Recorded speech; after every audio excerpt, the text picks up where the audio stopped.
자, 여러분 안녕하세요. 안녕하세요. 오늘 말씀 주제가 무엇인지 나는 알고 있다. 우리 나는 어디서 옳지. 왔을까? 우리는 어디에서 왔을까? 우리는 어디서 왔을까? 알아요. 네, 시율이. 집에서 왔어요. 네. 그렇지, 집에서도 왔지. 진화.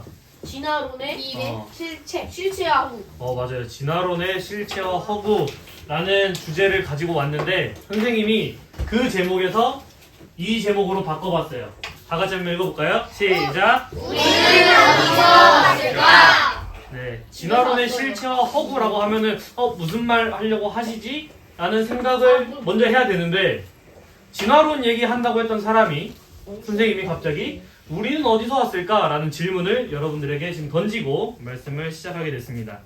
진화론이 사실 조금 내용이 어려울 수 있어요. 특히 우리 어린 아이들에게는 좀 어려울 수 있고 우리 중학교 친구들 진화론이 뭔지 알죠? 들어봤어요? 안 들어봤어요? 진화론이 뭔지 들어봤어요? 처음 들어봐요? 아, 진화론 처음 들어봐요? 네, 그래서 우리 초등학생 친구들도 아마 그럼 거의 처음 들어봤을 거라고 생각을 하고 최대한 쉽고 최대한 재밌게 오늘 말씀을 전해드리도록 하겠습니다. 자, 우리는 어디서 왔을까요? 집이요. 집에서 왔어요? 아니요. 자, 그럼 사람은 어디서 왔을까요? 사람은요? 하나님이서. 하나님에서부터 사람이 왔어요? 하나님 머리에서. 하나님 머리에서 왔어요? 하나님 만들어셔서 왔어요. 엄마가 뭐라고요? 엄마를 하나님이 만드셔서 사람이 태어났다? 좋아요. 자, 아담과 하와. 이 질문이 우리는 어디서 왔을까? 라는 질문이 사실은 되게 쉬운 질문이면서도 굉장히 되게 어려운 질문입니다. 이 질문 하나로 사람의 인생이 변하기도 해요. 자, 오늘 그래서 이 질문을 우리 오늘 말씀 끝날 때까지 다 마음속에 새기고 있다가 말씀 딱 끝났을 때 나는 어디서 왔는가? 나는 어떻게 태어나게 되었는가를 다시 한번 생각해보는 시간이 되었으면 좋겠습니다.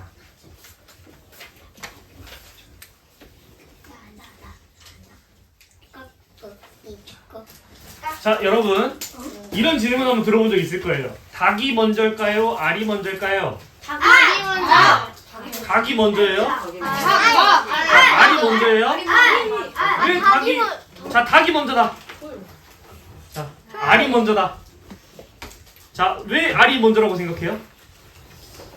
알이 네. 알고 보면은 세포잖아요. 네. 세포에서부터 어.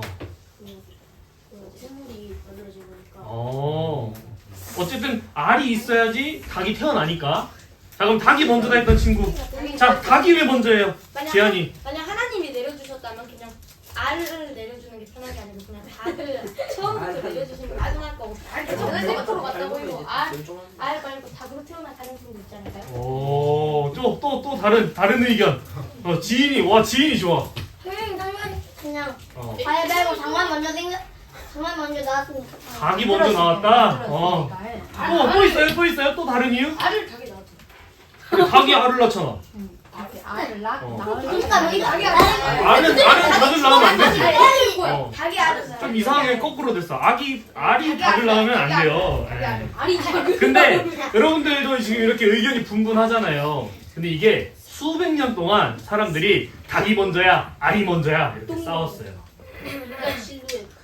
사람들은 이 처음에 대해서 되게 궁금해하는데 이 처음에 대해서 어떻게 설명할 거냐를 오늘 이 시간에 얘기를 해보도록 하겠습니다. 사람들은 과학책에서 가장 먼저 얘기하는 것이 이 생명이 어디서부터 탄생했느냐라는 내용을 물어볼 때 가장 큰 이론, 사람들이 다 알고 있는 이론 뭐가 있어요? 빅뱅 이론이라는 것이 있습니다. 빅뱅 이론이 뭘까요? 몰라요. 빵이 터져가지고. 네, 맞아요. 빅뱅이 이렇게 작은 점으로 온 우주가 모여 있다가 어느 날 갑자기 뿡 터진 거예요. 그래서 이것이 팍 터지면서 우주가 만들어지고 그것들이 뭉치고 커지고 해서 행성이 만들어지고 그 행성이 만들어졌는데 또 지구가 만들어지고 이 지구가 또 40 몇 억 년이 있으니까 거기서 또 단세포가 또 생겨나고 그 단세포가 모이고 모여서 원숭이. 세포가 되고 그 세포가 모여서 원숭이도 되고 원숭이가 시간이 지나 보니까 사람이 됐다. 이렇게 설명을 하고 있습니다. 이 얘기 많이 들어봤죠? 안 들어봤어요? 많이 안 들어봤어요. 많이 안 들어봤어요? 아예 처음 들어. 아마 여러분들 이제 더 나이를 먹고 고학년이 되면 과학 시간에 배우게 될 거예요. 근데 여러분들은 이게 좀 그래? 그럴 수 있어? 라고 이렇게 받아들이는 친구들이 대부분인데 과학책에 나와 있으면 이것을 보는 사람들은 어떻게 생각할까요? 믿는다. 이게 사실이구나. 이게 이게 사실이야. 아 그렇구나 라고 믿어버려요. 왜 그럴까요? 책에 나와 있어요. 맞아요. 과학 교과서에 나와 있으니까. 기록. 우리는 교과서에 나와 있다. 교과서에 기록되어 있다. 그리고 우리가 어렸을 때부터 배웠다. 라는 그 이유로 많은 사람들이 당연히 빅뱅이 일어났고 당연히 이 세계는 진화에 의해서 이렇게 탄생했다. 굉장히 합리적인 이론이다. 라는 얘기를 하게 됩니다. 그리고 또 아니야. 진화는 틀렸어. 하나님이 이 세상을 만들었어. 라고 말하면 저 바보. 하나님이 있다고? 신이 있다고? 아직도 그런 걸 믿어? 이렇게 놀리는 세상에 우리가 지금 살고 있어요. 그럼에도 그리고 대다수의 그리고 거의 많은 과학자들은 이 진화론을 믿고 있을까요? 아니면 하나님이 세상을 창조하셨다고 믿고 있을까요? 진화론을 믿고 있어요. 과학자들이 여러분들이 똑똑해요? 과학자가 똑똑해요? 과학자가 당연히 똑똑하죠. 그 똑똑한 과학자가 아직도 진화론을 믿고 있다. 그러면 우리는 과학자에 비해서 과학적 지식이 약간 떨어지잖아요. 그러면 당연히 진화론이 사실이겠지 라고 받아들이는 거예요.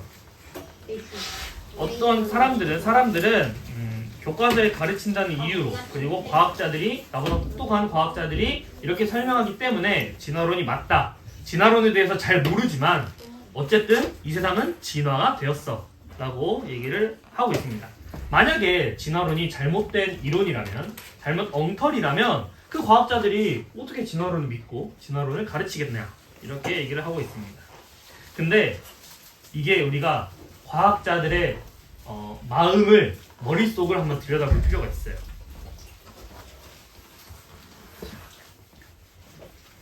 과학자는 모든 설명을 할 때 하나님 그리고 창조주라는 표현을 하지 못합니다. 그들에게 창조주는 하나님은 과학의 영역이 아니에요. 그래서 이 세상에 정말 수많은 일들이 있어요. 그리고 설명하지 못하는 많은 일들이 있습니다. 그 사람들은 그럼 그걸 어떻게 불러요? 기적, 우연히, 저절로 이런 표현들을 씁니다. 자, 과학자가 과학을 가르치는 사람은 우연이라는 말과 기적이라는 말은 사실 좀 거리가 있어야 돼요. 이것은 이렇게 돼서 이렇다 라는 증명을 하는 사람들이 과학자지 우연히 저절로라는 표현을 쓰는 사람이 과학자가 아니에요. 그리고 과학자들이 내는 의견들과 대답들은 모두 다 사실일까요? 가짜. 아니 가짜까지는 아니어도 과학 이론은 계속해서 변화되어 왔어요. 예를 들어서 예전에 사람들은 지구가 어떻다고 믿었어요? 평평하다고 믿었어요. 지구 요즘도 그렇게 믿는 사람도 있어요. 소위 말해서 지구 평평론자라고 하는데 지구가 아직도 평평하다라고 고대 시대 때 아주 유명한 과학자가 그렇게 말을 했어요. 아리스토텔. 누구야? 누가 말했어? 제가 말했습니다. 와, 시우리는 거짓말하고. 맞아요. 그때 고대 그 유명한 과학자가 지구는 평평해 라고 말하니까 그렇게 믿은 거예요. 근데 지금 사람들은 어떻게 믿어요? 네, 지구는 동그랗다 이렇게 믿고 있죠. 과학은 계속해서 변해요. 하지만 많은 과학자들은 창조주라는 존재를 믿지 않습니다. 여기 스티븐 와인버그라는 사람이 있는데 우리 우주의 미세주장 혹시 기억나요? 네, 그때 우리 설명 들었었죠? 그때 그 노벨상을 받았던 그 과학자 이렇게 말했어요. 우주가 너무나 미세하고 정밀하게 교정되어 있는 것은 우연이다. 그 정밀도가 창조주가 만든 것처럼 보여서 조금 마음이 좀 그렇다. 왜? 거북이야. 과학자는 하나님이라는 말을 하고 싶지 않아요. 근데 그럼에도 불구하고 이 우주가 너무 정밀하고 너무 미세하게 만들어져 있어서 좀 거북하대요. 또 그렇게 말하고 싶지 않은데 그렇다 이거예요. 왜냐? 자 보세요. 우리 잠깐 그때 우리 앞에 배웠던 거 잠깐 얘기할게요. 우주에 있는 힘 중에 중력이라는 힘이 있어요. 알고 있죠? 중력은 다 알고 끌어당기는 힘. 정말 큰 물체가 다른 것을 끌어당기는 힘이 있어요. 자, 지구와 태양과 달이 있습니다. 이것들은 중력으로 서로를 끌어당기고 있어요. 만약에 지구가 힘이 더 셌다면 지구는 어떻게 됐을까요? 납작해졌어요. 태양으로 끌려갔겠죠. 네, 태양으로 끌려가겠죠. 그러면은 따뜻한 지구에 있는 사람들은 살 수 있어요, 없어요? 네, 없어요. 프라이드가 돼요. 네, 가볍게 맞아요. 통닭이 돼요. 네, 통닭도 안 돼요. 재도 안 남아서. 근데 딱 지구가 태양을 딱 돌만큼만 서로 중력이 작용하고 있어요. 조금이라도 당겨지면 잡아당겨지는 거예요. 달은요? 다른요? 달과 지구가 이렇게 있죠. 네. 지구가 달을 돌잖아요. 그리고 그 지구는 태양을 돌잖아요. 달은 지구를 돌면서 태양도 돌아요. 달이 지금 서로 정말 정밀하게 이렇게 연결이 되어 있어요. 지구가 달을 돌던가? 예? 아, 중학생.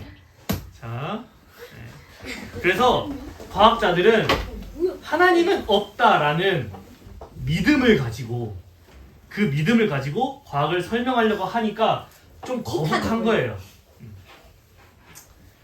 하나님은 믿음이기 때문에 하나님은 신앙이기 때문에 과학에 적용할 수 없다라고 과학자들은 얘기를 하지만 실제로는 과학자들도 하나님은 없다라는 믿음을 가지고 이 과학을 푸는 거예요. 그렇기 때문에 과학도 또 하나의 믿음이 되어버리는 현상이 일어납니다. 마이클 루스라는 진화론자는 세포를 보면서 와 이거 진짜 분명히 누가 설계한 것처럼 보이네 라고 생각을 한다고 해요.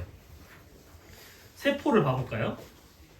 자, 이것이 동물세포와 식물세포의 모양입니다. 자, 이것들은 뭐 나중에 학교에서 배울 거니까 배웠습니다. 배웠어요? 네. 네. 자, 모든 세포가 다 이런 식으로 구성이 되어 있어요. 왜 졌다고? 근데 이런 것을 딱 보면서 과학자들이 보면서 이것이 과연 우연이 됐는가?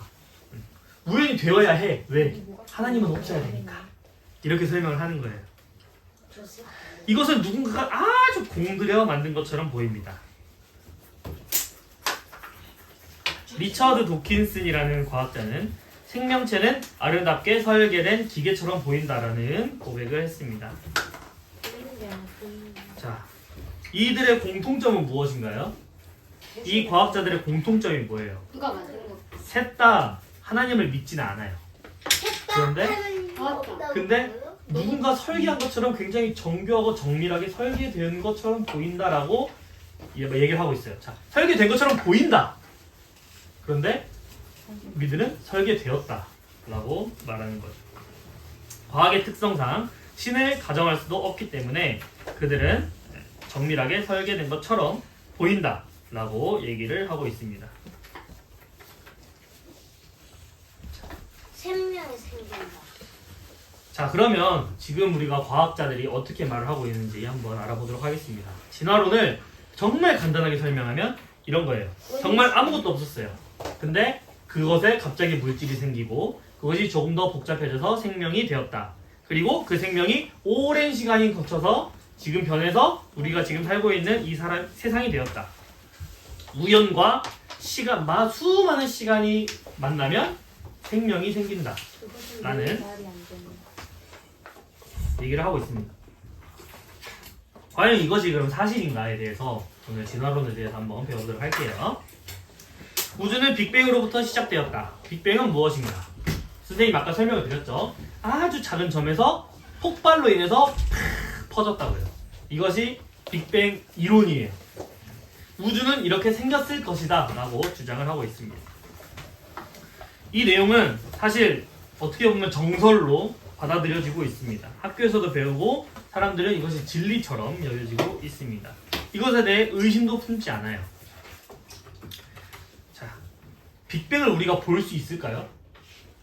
네, 지금 와서 볼 수는 없겠죠. 그러면은 우리가 이 빅뱅이라는 것을 얘기한 이유는 무엇일까요? 지금 벌어져 있는 이 상황을 어떻게든 설명을 하려고 하다 보니까 이 빅뱅 이론이라는 걸 꺼낸 거예요. 자, 빅뱅은 뻥 터진 거라고 했어요. 자, 우리 폭죽 한번 생각해 봅시다. 폭죽을 팡 터뜨렸어요. 자, 그러면은 깜짝 놀랐어요. 여긴 뜨겁죠? 그러면 그 주변은요? 차가워요. 그 주변은 뜨거워요, 안 뜨거워요? 따뜻해요. 어디가 가장 뜨거워야 돼요? 내 손. 딱 터진 곳이 제일 뜨거워야 되죠. 그리고 멀리 퍼져나간 곳은 식어야 돼요. 그러면은 우주의 온도가 같아야 돼요? 달라야 돼요? 달라요. 달라야 정상이죠. 근데 우주의 온도는 어떨까요? 차가워. 놀랍게도 모두 다 균일해요. 식었을 수 있잖아요. 그럴 수 있죠. 너무 오래돼서 식을 수 있죠. 근데 그렇다기엔 너무 온도가 모두 다 균일해요. 조금이라도 차이가 좀 있어야 되는데. 그리고 우리 광년이 뭔지 알죠? 길이를 센다니. 맞아요. 빛이 1년간 달려가야 갈 수 있는 거리를 말하고 있어요. 자, 만약 지구가 있고 저기 100만 광년 멀리 있는 별이 있어요. 그럼 우리가 그 별을 볼 때 그 빛의 속도로 올 거 아니에요. 그러면 우리가 100만 광년 멀리 있는 별이라면 우리가 그 별을 볼 때 100만 광년 과거의 별을 보는 거예요. 빛을 보는 거예요. 자, 이게 무슨 말이냐면 좀 어려워요. 자, 다시 얘기할게요. 번개가 칠 때 번개가 먼저 치고 소리가 들리죠. 네. 왜 그래요? 근데 소리가 느리니까 더. 네, 빛이 더 빠르니까. 빛이 더 빨라요. 빛이 더 빨라요. 빛이 더 자, 가까운 별은 가까이서 빨리 최신의 별을 보는 거고 멀리서 온 별은 멀리서 온 과거의 별을 보는 거예요. 이거를 정말 쉽게 설명해 볼게요. 자, 우리 엄마 아빠 사진 어릴 때 사진 본 적 있어요? 저요. 본 적 있어요? 어릴 때 엄마 아빠? 자, 그 사진을 딱 찍었어요. 그 사진을 지금 보면 어때요? 어려요? 나이가 많아요? 어려요. 어려야 되죠. 왜? 네. 왜요? 옛날에 찍은 거니까. 어렸을 때. 어렸을 때 사진이니까. 근데 우리 엄마 아빠가 30년 전에 찍은 사진을 갖고 왔는데 지금 얼굴이야. 이상하죠? 지금 똑같이 주름도 있고 그런 얼굴이에요. 우와, 엄마. 이상하죠? 근데 그렇다면 멀리서 온 별들은 빅뱅이 일어난 지 얼마 안 된 별이어야 돼요. 무슨 말인지 이해가 돼요? 좀 어려워요? 네. 조금 어려울 수 있어요. 자, 빅뱅이 뻥 터졌어요. 그래서 다 흩어졌어요, 별들이. 근데 멀리서 온 별들은 빅뱅에서 터진 지 얼마 안 된 별이어야 돼요. 왜냐면 한 점에서 터졌으니까. 가까이 있는 별들은 나이가 많은 별이어야 되고 멀리서 보이는 별들은 어린 별이어야 돼요. 네, 근데 멀리 있는 별들도 완성된 은하처럼 보인다라는 결과가 나오고 있습니다. 그리고 자, 여러분, 빅뱅이라는 게 있으려면 자, 여러분 얼굴이 이렇게 있어요. 얼굴에 코피가 팡 터지려면 어떻게 해야 돼요? 누가 주먹으로 팡 때려야 되죠. 네. 자, 우주는 공허해요. 빅뱅엔 아무것도 없었어요. 근데 뭔가 에너지가 쫙 들어가서 팡 터져야 돼요. 그럼 그 에너지가 뭔가 설명할 수 없어요. 아무것도 없던 것에서 무언가 생겼다. 아직도 설명할 수 없어요. 근데 왜 우리는 빅뱅 이론을 사실처럼 받아들일까요? 빅뱅이 그거 말고 설명할게요. 맞아요. 그 이론 말고는 우주를 설명할 수 있는 이론이 없어요. 그래서 우리는 이것을 사실처럼 받아들이고 있어요. 하나님을 믿는 사람들은 이것을 믿지 않죠. 네. 근데 하나님이 없다라고 생각하는 사람들 이것밖에 대안이 없어요.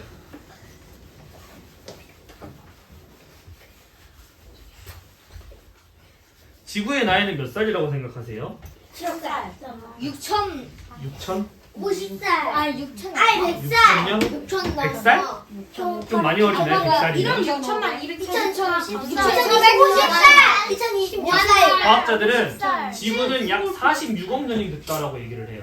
그럼 46살. 알 것 같아요. 네, 머리죠. 4642. 네, 아니에요. 46억 년 6천. 됐어요. 6천. 46억 년 되었다라는 내용은 어떻게 해서 이렇게 알 수 있을까요? 어떻게 계산을 했을까요? 지구가 딱 태어났을 때부터 지금까지 46억 년 동안 관찰한 사람은 없잖아요. 그래서 우리가 이걸 계산을 하려고 계산 방법을 만들었어요. 근데 이것이 얼마나 잘못된 방식인지 말씀드릴게요. 지구에는 자기장이라는 게 있어요. 자기장이 뭔지 알아요? 몰라요. 자, 우리 나침반을 딱 봤을 때 나침반은 항상 어디를 가리켜요? 북쪽을 가리키죠. 이것이 자기장이 있기 때문에 그래요. 지구는 자기장이 있기 때문에 태양풍이라는 게 이렇게 샥 오면 그 자기장이 막아줘요. 지구를 막아줍니다. 근데 이 자기장은 계속 영원히 유지되는 게 아니에요. 조금씩 없어지고 있어요. 근데 이 자기장은 계속 없어지는 건데 이 자기장이 지금 없어지는 속도를 과학자들이 계산을 해봤어요. 근데 약 10만 년 정도 후면 이 자기장이 완전히 없어져 버려야 된대요. 자, 지구의 나이가 몇 살이라고요? 46억 년이래요. 46건. 10만 년이면 이미 지구에 자기장이 없어야 돼요. 근데 지구에 자기장이 있어요, 없어요? 아직도 있어요. 화성 얘기를 해볼게요. 지구의 나이가 많다는 것을 증명하기 위해서 과학자들이 가장 많이 쓰는 게 화석이에요. 이 화석으로 계속 공격을 한다고요. 창조를 믿는 사람들. 그런데 이 과학자들이 화석이나 석탄은 지구가 46억 년이 됐으니까 이 탄소나 이 화석에 탄소가 들어있다고 얘기를 합니다. 이게 탄소 14라는 물질인데 이것을 쉽게 설명을 해보면 어떤 물질은 시간이 지나면서 점점 사라져요. 얼음이 있죠? 이 얼음을 그대로 두면 어떻게 돼요? 점점 녹아버리죠. 이 녹은 물은 또 어떻게 돼요? 가만히 두면 점점 증발해서 사라지는 것처럼 보이죠? 그거랑 똑같은 개념이에요. 이 화석 안에 이 탄소라는 물질이 들어있는데 이것이 점점점 사라져요. 그러면 화석이 점점 그런데 이 탄소가 사라지는 속도가 어느 정도 정해져 있어서 이걸 계산을 하거든요. 그래서 그 계산을 하다 보니까 46억 년이라는 시간이 나온 거예요. 46억. 그런데 이 탄소가 사라지는 시간을 한번 계산을 한번 해봤어요. 근데 만약에 그렇다면 수억 년이 지나면 이 세상에 있는 모든 광물과 물질들에는 이 탄소란 물질이 없어야 돼. 다 없어져야 돼요. 근데 아직도 계속해서 발견되고 있어요.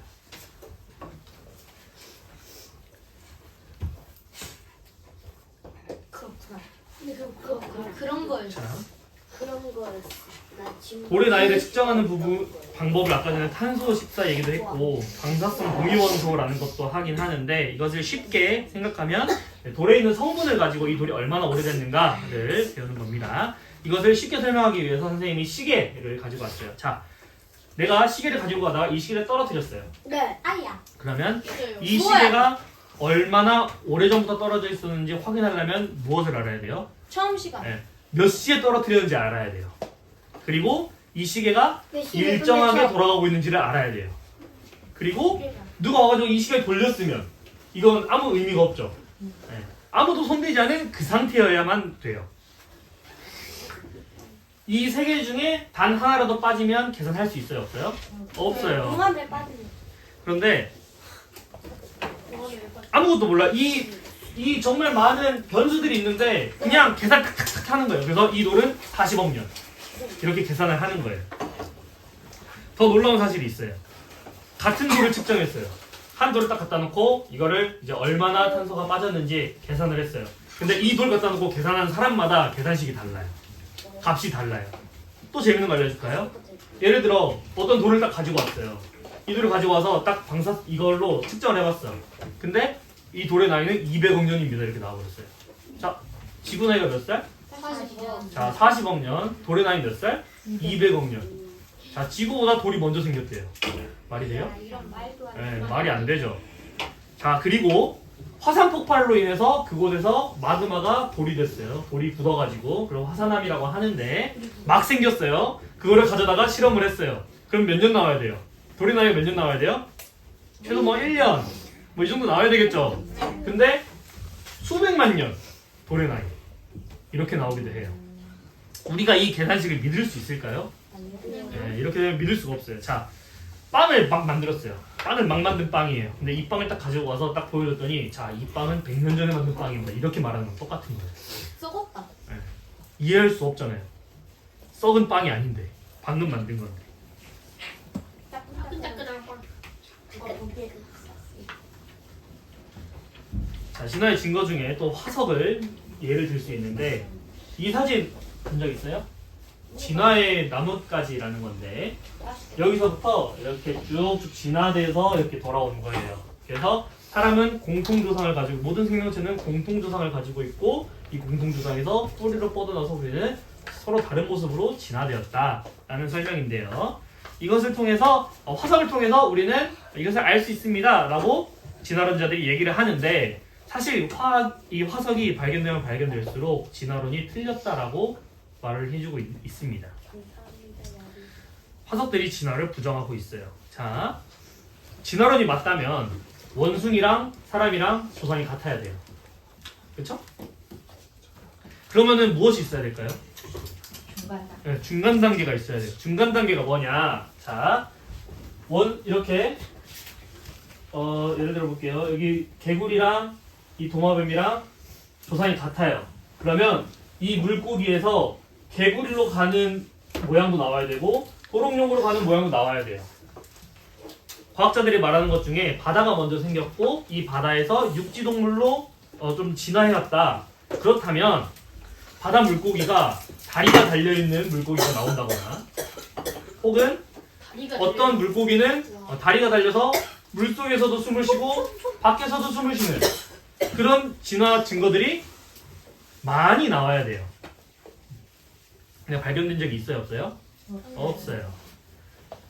중간 단계 화석이라고 말하고 있는 과학자들도 있어요. 이거 중간 단계 화석입니다. 라고 탁 꺼냈어. 예를 들어서 이 물고기랑 개구리랑 도롱뇽 사이에 이거 중간 단계 화석입니다. 드디어 발견했습니다. 근데 다른 과학자들은 아니야, 이거는 또 다른 거야.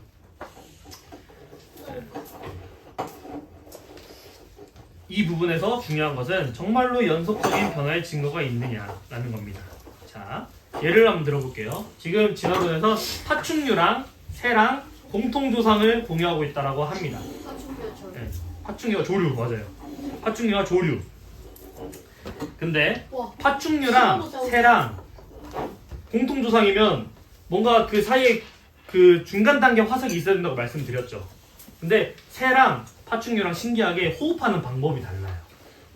그렇다면 새랑 파충류가 호흡하는 방법이 다르기 때문에 그 사이에 새처럼도 호흡하고 파충류처럼도 호흡하는 중간 단계가 있어야 해요. 근데 그것이 없어요. 발견 못한 거 아니에요? 새와 그렇게 진화론자들 얘기를 하죠. 자, 과학은 아까 뭐라 했어요? 증거가 있어야 될 거 아니에요. 네. 증거가 없어요. 새와 파충류는 각자 너무나도 다르게 그리고 자신들에 맞게 완벽하게 호흡하며 살고 있습니다. 저를 봐. 진화가 사실이라면 지금도 진화가 일어나야 되죠. 그렇지 않아요? 계속해서 진화가 일어나니까요. 그러나 개는 개고 고양이는 고양이예요. 개가 고양이가 될 수는 없어요. 마찬가지로 고양이가 개가 될 수도 없어요. 종류 안에서 모양이 조금씩은 변할 수 있어요. 그렇지만 종류가 바뀌는 것은 우리가 지금까지 단 한 번도 실험한 적이 없습니다. 과학자들은 이것을 설명하기 위해서 이 대장균을 키우기 시작했어요. 기양직이요? 네, 대장균. 균이에요, 균. 대장균은 사람은 약 30대에서 40년이 걸려서 한 세대가 변하잖아요. 20살에서 30살 정도 돼야지 아이를 낳고 그 다음에 자라잖아요. 그럼 다른 동물들도 나이가 20살 사는 동물이다 그러면은 10년이나 5년 안에 이렇게 하는데 이걸 계산하려면 너무 오랜 시간이 걸려요. 그렇죠? 근데 이 대장균은 20분에서 30분마다 한 세대가 바뀌어요. 그러면 이것을 계속해서 조사하고 연구하면 1년 동안 조사를 하면 하루에 수십 세대가 변화하는 것을 볼 수 있겠죠. 그럼 이 안에서 만약에 진화가 사실이라면 진화되는 모습도 보여야 해요. 과연 그랬을까요? 왜 아무것도 없어져? 네. 사과가 없어. 네. 여전히 대장균이었어요. 이 대장균이 독감 바이러스로 진화를 한다거나 또 다른 생명으로 진화를 한다거나 이런 것은 찾아볼 수 없었습니다. 변화는 있었지만 진화는 없었습니다. 개는 계속 개고 고양이는 계속 고양이입니다.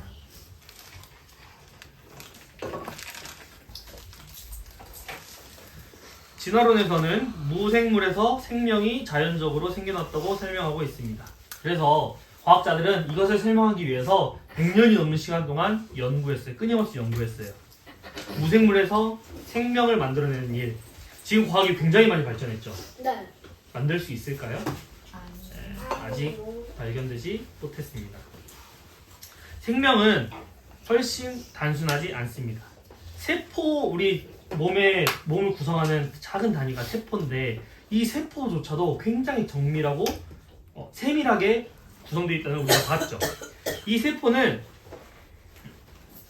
이 세포 안에는 에너지를 만드는 시스템도 있고 유전 정보를 저장하는 구조가 있고 단백질을 만들고 운반하는 정교한 기계들이 동시에 함께 작동해야 세포가 살 수 있어요. 이 구성 요소 중에 단 하나라도 빠지면 이 세포는 죽는 거예요. 그 세포 안에 들어있는 정보를 DNA라고 하는데 DNA는 많이 들어봤죠? DNA 많이 들어봤죠? 단백질 생산 시스템이 없으면 세포는 유지될 수 없습니다. 이 모든 것이 동시에 존재해야 되고 차근차근 존재해야 되는 것이 아니라 동시에 존재해야 되고 동시에 작동해야 생명이 살 수 있습니다. 여러분, 돌이 갑자기 살아나는 거 상상할 수 있어요? 아니요. 흙이 갑자기 생명체가 되는 거 상상할 수 있어요? 네.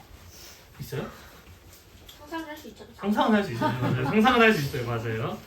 네. 우리가 살면서 우리가 지금까지 연구해 오면서 모든 결과는 그렇습니다. 생명은 무생물에서 나지 않고 어디서 나와야 됩니까? 생명에서 나와야 됩니다.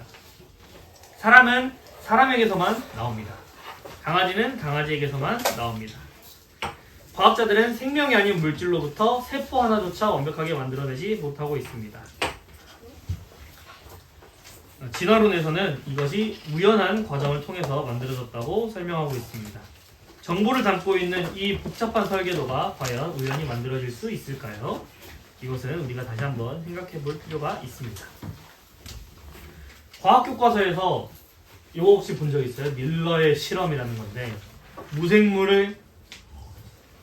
무생물에서 생명을 만들어냈다라고 주장하는 밀러의 실험이라는 게 있어요. 네? 밀러의 실험은 1953년에 스탠리 밀러라는 사람이 진행을 했습니다. 초기에 지구 환경을 만들어 놓고 딱 원시 지구, 예전에 지구가 딱 탄생했을 때 그 지구 환경을 만들어 놓고 계속 이 실험을 계속하면 생명이 생기지 않을까? 그래서 여기 동그란 플라스크에다가 네. 물, 메탄, 암모니아 같은 기체를 넣고 전기 스파크, 번개를 계속 쳤을 거라고 가정하고 계속해서 번개를 주었어요. 그런데 아미노산이라는 물질이 검출이 됩니다. 아미노산이 무엇이냐? 아미노산은 단백질의 주 재료예요. 이 실험을 본 사람들은 뭐라고 했을까요? 이봐라! 드디어 물질에서 아미노산이 만들어졌어. 그럼 이 아미노산이 우연히 어떻게 조합되면 세포가 되는 거고, 단백질이 되는 거고, 이 단백질이 조합되면 세포가 되는 거고, 이러다 보면 생명이 생길 수 있지 않냐? 이런 결과로 온 거예요. 그래서 사람들이 열광했어요. 환호했어요. 드디어 하나님 없이도 생명을 이해할 수 있게 되었다. 과연 그럴까요? 과연? 네, 초기 조건 가정이 바뀌었습니다. 밀러의 실험은 초기 지구의 대기를 메탄, 암모니아, 수소 같은 기체 환경으로 가정했습니다. 암모니아와 수소만 있는 지구에 생명이 살 수 있을까요? 아니요. 네. 생명이 살려면 가장 뭐가 필요해요? 산소. 산소가 필요하죠. 오히려 원시대기는 이산화탄소와 질소가 더 많았을 것으로 추정이 된다고 합니다. 과학자들이 그렇게 얘기를 해요. 실험 조건 자체가 실제 원시대기와 다르다라는 문제가 생겼습니다. 그리고 만들어진 것은 생명이 아니라 아미노산이에요. 아미노산은 DNA가 만들어져야 되고 단백질이 만들어져야 되고 세포가 만들어져야 되고 생명이 만들어지기는 가장 작은 단위입니다. 생명과는 굉장히 먼 단계예요. 그래서 생명의 기원의 증명이 아니라 이 아미노산이라는 물질이 만들어질 수 있다라는 내용입니다. 그리고 이 아미노산은 그대로 두면 분해되어 버리는 특징이 있었다고 해요. 그래서 밀러는 이 아미노산이 물질이 생기면 그걸 계속 빼냈어요. 빼서 모았어요. 이렇게 해야 아미노산이 사라지지 않았거든요. 생명으로 가는 연결 단계가 없었습니다. 밀러의 실험을 이렇게 비유하면 좋을 것 같아요. 벽돌은 만들어졌어요. 근데 이 벽돌이 어떻게 해서 성으로 쌓여졌는지 이것에 대한 설명은 하지 못하고 있습니다. 이 실험은 생명은 자연적으로 만들어졌다는 증거보다는 특정 조건에서 이 아미노산이 생길 수 있다라는 정도의 실험으로 다시 해석되고 있습니다. 지금 내용이 굉장히 많죠? 이만큼 또 진화론에 대한 이야기들이 많기 때문에 빨리빨리 넘어갈게요. 진화론에서 가장 많이 하는 얘기 뭘까요? 돌연변이. 돌연변이가 뭔지 아는 사람? 없어요. 어떤 것이 튀어나온 것? 저요. 지한이 알아요? 못생긴 못생긴 거? 하야. 어떤 거가 보통과 다른 것? 오! 맞아요. 보통과 다른 것 좋아요. 자, 장사는데. DNA라는 것은 사람의 설계도인데, 생명의 설계도인데, 이 설계도를 보고 사람도 만들어지기도 하고 뭐 만들어지는 겁니다. 근데 돌연변이는 이 설계도에 글씨가 잘못 써지거나 문장이 바뀌거나 내용이 섞여서 설계도에 오류가 생긴 상태라는 거예요. 그래서 사람들은 계속 이렇게 살다가 진화가 일어나서 돌연변이라는 진화가 일어나서 더 나은 조건의 생명체가 생겼고 그 생명체가 생존에 유리했기 때문에 이것이 계속해서 진화되었다 라는 얘기를 해요. 돌연변이를 통해서 진화되었다. 그래서 초파리도 세대수가 굉장히 짧거든요.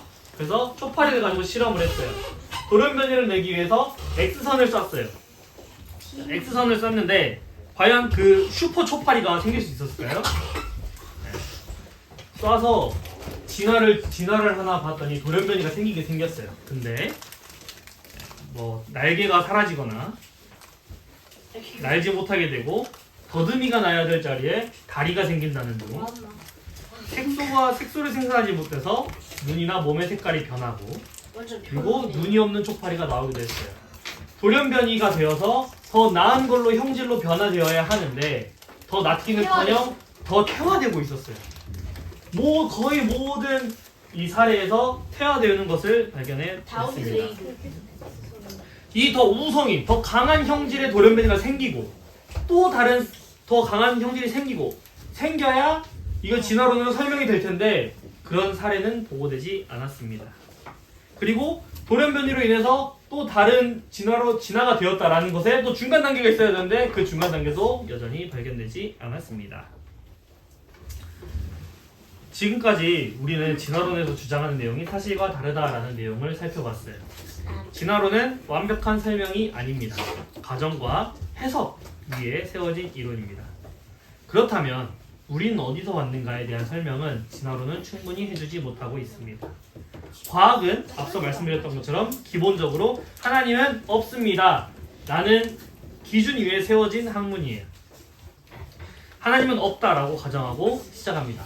그럼 하나님은 없어야 되기 때문에 이 세상은 어떻게 존재했다? 유일한 돌파구가 뭐예요? 하나님을 뺀 자리에 진화론이 들어갈 수밖에 없는 거예요. 조금 더 깊게 생각을 해볼게요. 둘 다 안 맞춰지는데요. 뭐 이 그림은 그래요. 네. 조금 더 깊이 생각해 볼게요. 만약에 정말로 하나님이 계신다. 하나님이 세상을 창조하셨다. 그리고 하나님이 사람을 창조했다. 라고 한다면 그럴 수도 있겠다 해서 끝나는 것이 아니라 하나님께서 하나님이 계신다면 우리는 그분을 인정해야 되고 그분의 뜻에 따라 살아가야 합니다. 그런데 사람은 그걸 싫어해요. 그쵸? 내가 주인 되는 삶이 더 좋아요. 내가 기준이 되고 내가 옳은 것이 옳고 싶어요. 내 방식대로 살고 싶어요. 그래서 하나님이 계신다는 사실은 때로는 불편한 사실이 될 수 있어요. 그런데 이 진화론이 등장했던 그 세계의 그 역사 속으로 한번 들어가 볼게요. 찰스 다윈이라는 사람이 진화론을 처음에 제시를 했는데 그 19세기 초 사회를 보면 굉장히 중요한 변화가 일어났어요. 원래 이 히브라이즘, 헬레니즘이라는 말이 조금 어렵긴 한데 쉽게 얘기를 해볼게요. 그때 당시에 서양은 기독교 문화였어요. 다 하나님이 중심이었어요. 그래서 신이 기준이다라는 세계관을 가지고 있었는데 이것을 히브라이즘이라고 얘기를 합니다. 그런데 시간이 점점 지나면서 하나님을 뒷전이고 내가 중요한, 사람이 중요한 시대가 되고 있었는데 이것을 헬레니즘이라고 합니다. 사람의 생각이 중심이 되고 눈에 보이는 것, 그것이 기준이 됩니다. 이 변화가 점점 강해지고 있던 이 시기에 사람들의 마음속에서 하나님을 빼면 무언가 있어야 되는데 근데 다윈이 진화론을 다 가지고 온 거예요. 사람들이 어땠을까요? 내가 이 세상의 주인이야. 하나님은 더 이상 내 주인이 될 수 없어 라는 것에 기뻐하며 진화론을 받아들이고 내 마음속에 심었어요. 진화론은 단순히 과학 이론처럼 보이지만 그 안에는 이런 마음이 있습니다. 하나님 없이도 생명을 설명할 수 있다. 이것이 왜 중요하냐면요. 하나님 없이 이 생명을 설명이 가능해지면 사람은 하나님을 더 이상 인정하지 않아도 됩니다. 하나님을 인정하지 않으면 하나님께 순종하지 않아도 돼요. 결국 사람이 내가 내 인생의 주인이 되는 거예요. 진화론은 가장 완벽한 답이 아니라 하나님을 제외했을 때 남는 설명인 것입니다. 다시 처음 질문으로 돌아가 볼게요. 우린 어디서 왔습니까? 진화돼서 생겼나요? 페퍼. 세포에서 단순히 진화돼서 생겼나요? 우리는 엄마 뱃속에서 진화론은 단순한 과학 문제가 아니라 누가 내 삶의 주인인가에 대한 대표적인 문제입니다. 창세기 1장 1절에 하나님은 이렇게 말씀하십니다. 태초에 하나님이 천지를 창조하십니다. 이 말씀은 굉장히 짧지만 이 온 우주가 어떻게 생겨났는지 가르쳐주는 설명하는 말씀입니다. 세상은 말하고 있습니다. 우연히 시작되었습니다. 하지만 성경은 어떻게 말하고 있습니까? 하나님이 세상을 만드셨습니다. 이 차이가 얼마나 엄청난 차이인지 아세요? 우연으로 시작한 존재는요, 의미가 없어요. 왠지 알아요? 세포랑 사람이랑 똑같아요. 우연히 시작했으니까요. 근데 하나님으로 시작하면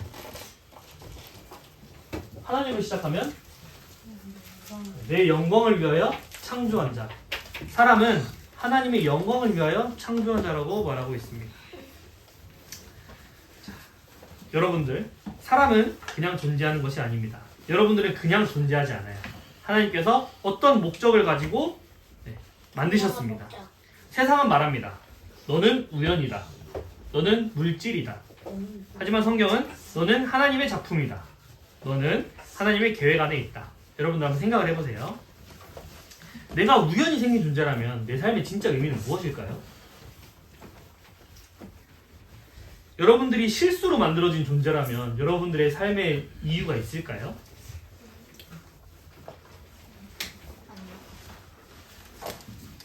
만약에 사람이 정말로 단순한 물질이고 유기물 덩어리라면 여러분들이 그렇게 생각을 한다면 여러분은 단지 탄수와 단백질이 모인 그냥 단백질 덩어리일 뿐이에요. 사람의 가치나 존엄성은 없는 거예요. 우연히 생긴 고급 동물이라면 사람과 돌멩이는 전혀 차이가 없는 거예요. 그런데 사람은 돌멩이가 중요합니까? 사람이 중요합니까? 사람이 당연히 중요하죠. 왜 그렇게 생각해요? 왜 그렇게 생각해요? 생명이 있으니까요. 자, 그럼 따르게 생각해 볼까요?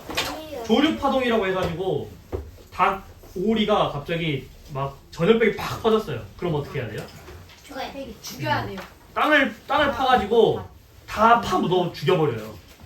왜요? 근데 이게 퍼지면 안 되니까. 근데 우리 지렁이가 한 5년, 6년 전에 코로나가 한번 세계적으로 이슈였죠. 자, 사람들이 코로나에 막 퍼지기 시작했어요. 그러면 가장 깔끔한 방법은 뭐예요? 사람을 묻어요. 야, 코로나 걸린 사람들 다 파묻어버리면 돼요. 그렇게 했어요? 아니요. 왜 안 했어요? 죽으니까요. 사람이니까. 사람이 사람은 존귀한 사람이니까, 존엄성이 있는 사람이니까. 그걸 다 알아요. 여러분들도 마음속에 그렇게 생각하고 있잖아요. 사람은 네. 전염병을 바로 병원에 자, 정말로 어디서 전염병이 시작을 했어요. 그럼 깔끔한 방법은 뭐예요? 거기를 파묻어버리면 돼요. 사람들 다 죽여버리면 돼요. 근데 그렇게 안 했어요. 다 퍼져도 어쩔 수 없어. 사람들 어떻게 했어요? 해독제를 어떻게든 만들려고 노력했잖아요. 우리도 해독제를 만들려다가 죽었어. 사람은 퍼묻지 않았잖아요. 그렇죠? 사람은 슬픔을 느끼고요. 기쁘기도 하고요. 사랑을 하기도 합니다. 누군가를 잃었을 때 가슴이 아프고 잘못했을 때 마음이 찔려요. 이것은 단순한 화학 반응으로 설명하기는 어렵습니다. 특히 또 양심이란 게 있어요. 사람이 거짓말을 하거나 물건을 훔치거나 조금 나중에 무뎌지는 사람도 있긴 한데 사람의 양심은 설명하기 좀 어려워요. 동물과 되게 다른 반응이에요. 왜 사람은 생명을 귀하게 여길까요? 약한 사람을 보호하려고 하고 아이를 소중하게 여길까요? 모든 것이 생존 경쟁과 우연이라면 강한 것이 살아남는가가 기준이 되어야 돼요. 그런데 현실은 그렇지 않아요. 우리는 약한 사람을 보호하고 생명을 소중하게 여깁니다. 인간 안에는 가치 있고 또 인간의 존엄성에 대해서 느끼는 기준이 있습니다. 성경은 그렇게 말하고 있습니다. 사람은 단순한 존재가 아니라 특별한 목적을 가지고 만드신 존재라는 것입니다. 사람의 가치는 환경에서 만들어진 것이 아니라 처음부터 하나님의 특별한 목적에 따라서 만들어진 것입니다. 이 차이는 매우 큽니다. 우연히 생긴 존재라면 우리는 단순히 세포에서 진화된 생물이 될 것이고, 창조된 존재라면 우리는 아주 하나님 앞에 보시기에 의미 있는 존재가 되는 것입니다. 마지막 선생님이 여기서 말하고 싶은 것은 이것이에요. 사람의 생명은 단순히 소모품, 교체될 수 있는 그런 단순한 것이 아니에요. 하나님이 만드신 존귀한 생명이라는 것을 여러분들께 말씀을 드리고 싶습니다. 우리는 목적을 가지고 창조된 존재입니다. 다음 시간에는 이 세상이 창조된 증거에 대해서, 또 진화론을 사람들이 마음속에 받아들였을 때 어떤 일이 생기는 것에 대한 얘기를 하도록 하겠습니다. 그러면 오늘 이것으로 진화론 강의를 모두 마치도록 하겠습니다. 자,